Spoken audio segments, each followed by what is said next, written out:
now we've got this type of bow, and basically it's a bow with a bit of string for hanging on a bauble, and this one has single loops. This one here is the same idea, but it has double loops if you wanted something a little bit fancier for like a fancier ornament.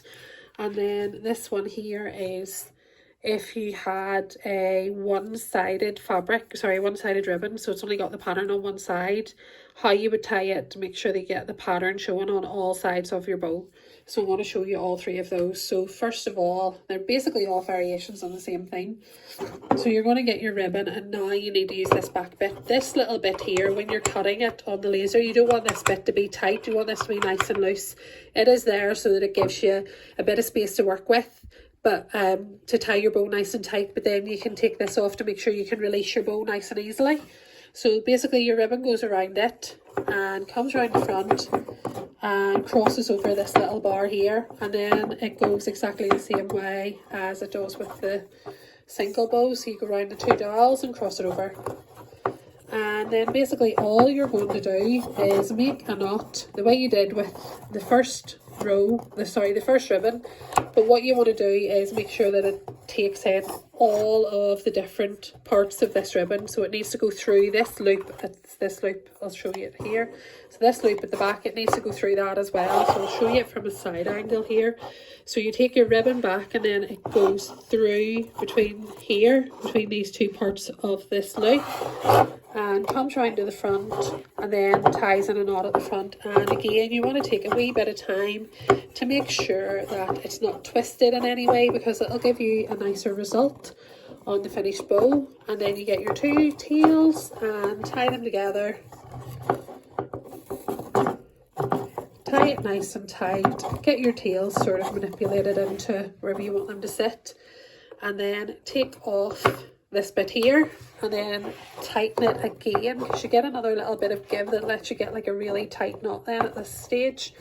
And then you slide it off, and there you have your little bow with your string attached. And you can go on either side really with this. It can go to either side, and just nice and easy way of getting a bow for your decorations.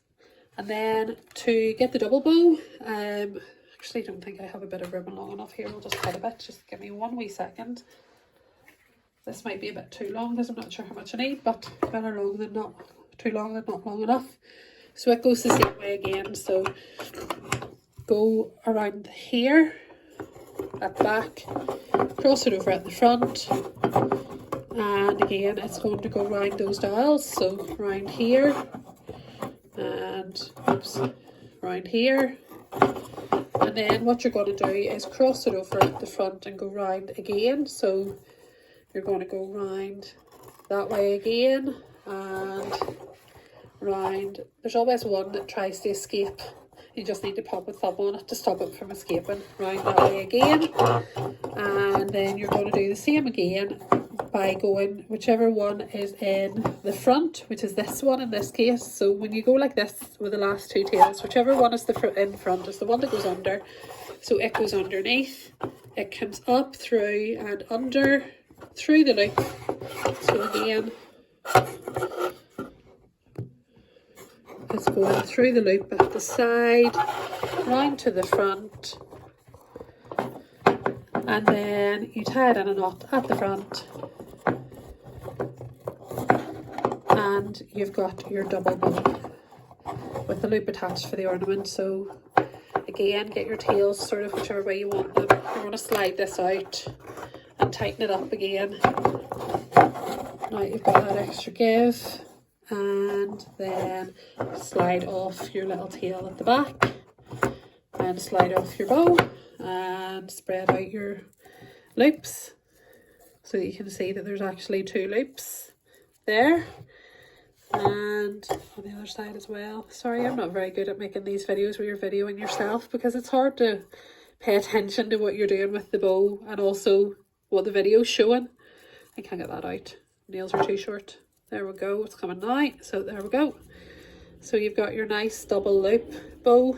It's just a little bit fancier and a little bit more special. You can actually go round as many, as long as the length of your ribbon is your only limitation. You could keep going round and making 3 loops or 4 loops or whatever you want. And then the last method to show you is the method for getting the show face shown on all sides. So basically you're going to start with your ribbon with the show face facing out. You go round the back, and the show face, which is the part where the pattern is, should be to the outside. You cross it over as normal, and then after you've crossed it, what you need to do is just pop your thumb on there and twist that design around, so that again the design, so you're going to twist it so that the design's on the outside. So while you're holding it, you're twisting this bit around and coming through, and then hold that in place while you do the other side. So twist it as you put it through so that the design is on the outside again. And then what you actually see at the back is, what you see here is the back of the bow. So when you tie your tails, what you're wanting to see on the tails is the blank side, not the patterned side. I just find from using it that that's the easiest way to do it. So you go through there again, through your loop, go up again through the loop at the back. I'm not going to show you the back because I think you should know by now, you've seen it enough times what way it goes. So take in all of the different loops, bring it to the front, tie a knot in the front, and then actually the show face way around this time for some reason. It seems to be sitting better at the front. Usually I get the back of the bow, but I suppose we'll go with it because it's sitting nicely there. So slide this off and tie it a little bit tighter, and then slide it off, and there you have your little bow and your loop, and the pattern is showing on all sides. So once you've got your bow off, sometimes you do need to manipulate them a wee bit to get them to sit exactly the way you want them. Sometimes when you do that you will get this side of the design, but it doesn't really matter. All you need to do is turn it around. It just means you need to be aware that you're working on the back of the bow. And like, actually I got this side more times than I got this side when I was using it. So, you know, either way works. You just need to turn it around then whenever you take it out. And that's it.